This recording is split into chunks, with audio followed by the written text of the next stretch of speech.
सासू माँ रेणुका और राघव इन दोनों ने भागकर शादी कर ली। रेणुका मात्र 20 साल की और राघव 25 साल का था।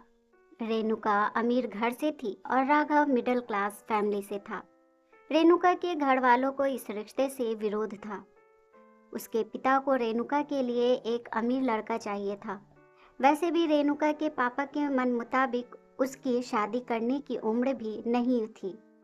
थोड़ी सी समझ आने पर वह राघव को भूल जाएगी, ऐसा रेणुका के पिताजी को लगता था। राघव के माता पिता को इस शादी से कोई परेशानी नहीं थी। रेणुका की पढ़ाई पूरी हो और राघव को भी अपने कैरियर पर अच्छे से ध्यान देना चाहिए, ऐसी उनकी इच्छा थी। बाद में वक्त आने पर वह रेणुका के माँ पापा से बात करेंगे, ऐसा उन्होंने राघव को समझाया था। एक बार रेणुका और राघव को बाहर घूमते हुए रेणुका के भाई ने उन्हें देख लिया। रेणुका को जबरदस्ती से घर लेकर गया।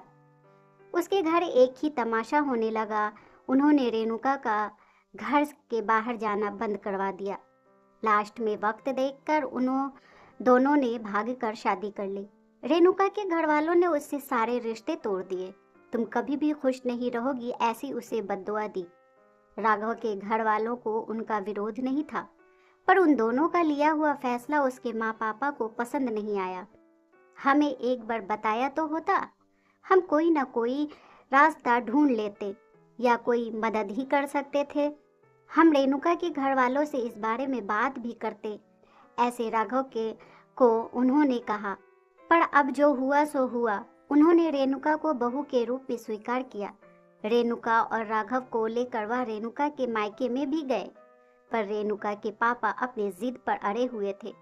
उनको रेणुका का चेहरा भी देखना पसंद नहीं था।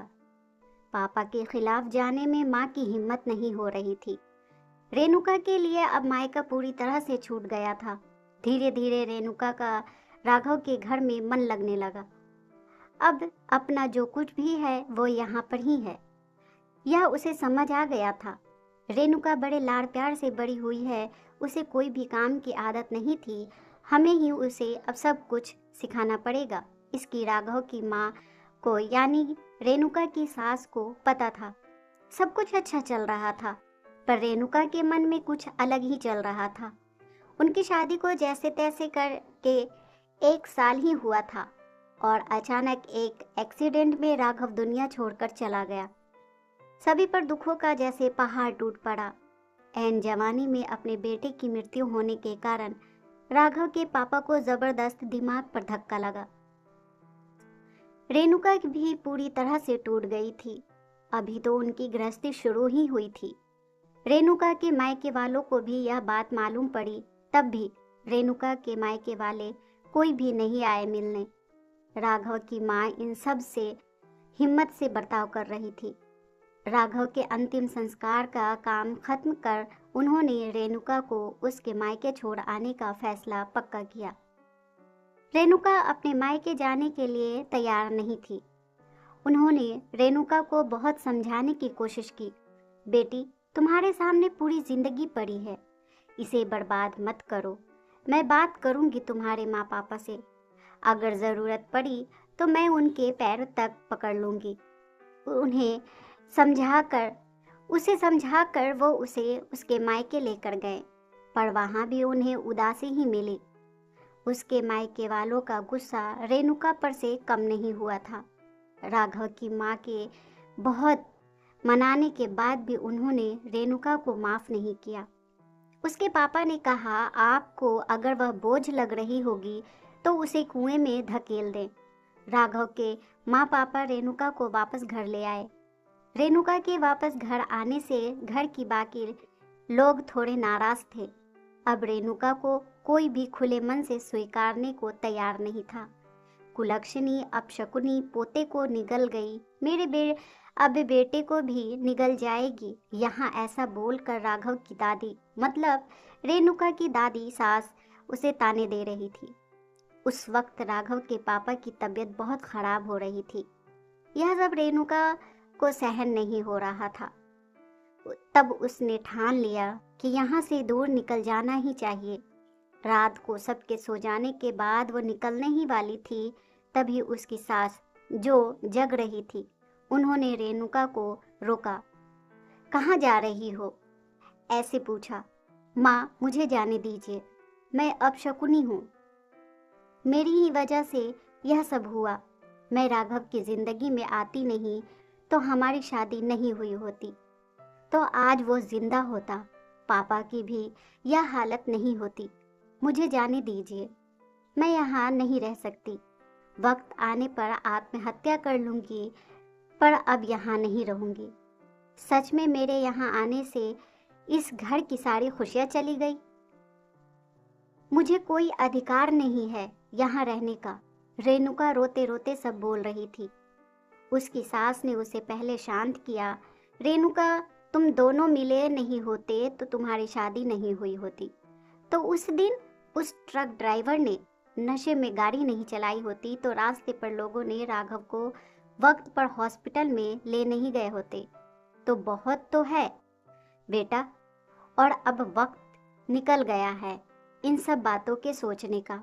वो तो मेरा बेटा था, मेरी क्या हालत हुई होगी इन सब में एक बार सोचा क्या तुमने?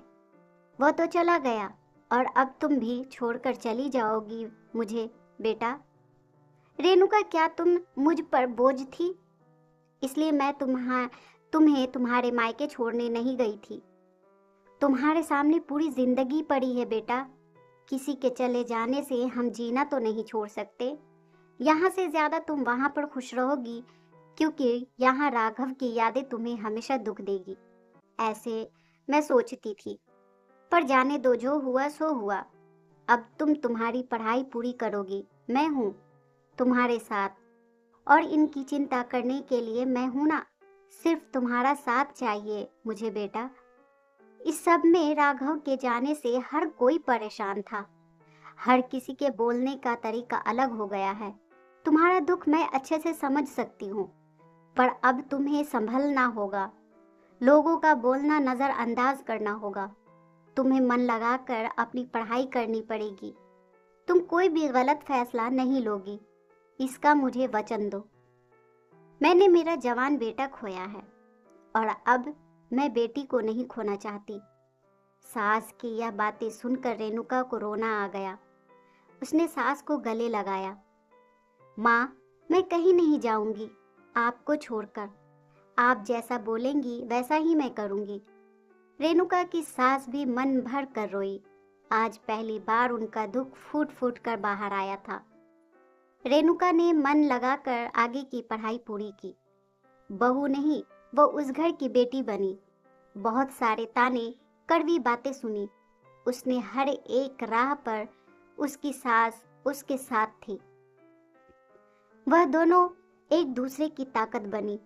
सालों की कड़ी मेहनत और अपने दृढ़ संकल्प के बाद रेणुका IAS अधिकारी बन गई।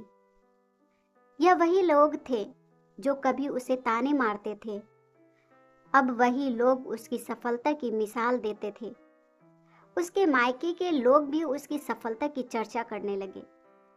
लेकिन रेणुका ने सभी दर्दनाक यादों को पीछे छोड़कर अपनी सास को अपनी असली मां मान लिया। दूसरी शादी और सास के साथ का अंतिम समय समाज के दबाव को पार करते हुए रेणुका की सास ने उसकी दूसरी शादी भी करवाई। नई जिंदगी की शुरुआत के बावजूद रेणुका ने अपनी सास को कभी नहीं छोड़ा। रेणुका की सास ने उसे न सिर्फ जिंदगी की कठिनाइयों से लड़ना सिखाया, बल्कि यह भी सिखाया कि कैसे एक औरत दूसरे के जिंदगी में रोशनी बन सकती है। दोस्तों, यह कहानी अपने आप में एक भावनात्मक सफर है, जिसमें संघर्ष, दर्द, प्रेम और एक नई उम्मीद की कहानी है। हर मोड़ पर सस्पेंस और इमोशंस को जोड़ते हुए दर्शकों को एक रोमांचक अनुभव दे सकते हैं। दोस्तों, आपको ये कहानी कैसी लगी हमें कमेंट में ज़रूर बताएं। प्लीज़ चैनल को लाइक, सब्सक्राइब और शेयर ज़रूर कर दें। एक नई कहानी के साथ मैं आपसे फिर मिलूंगी। इस कहानी को सुनने के लिए आपका बहुत बहुत धन्यवाद।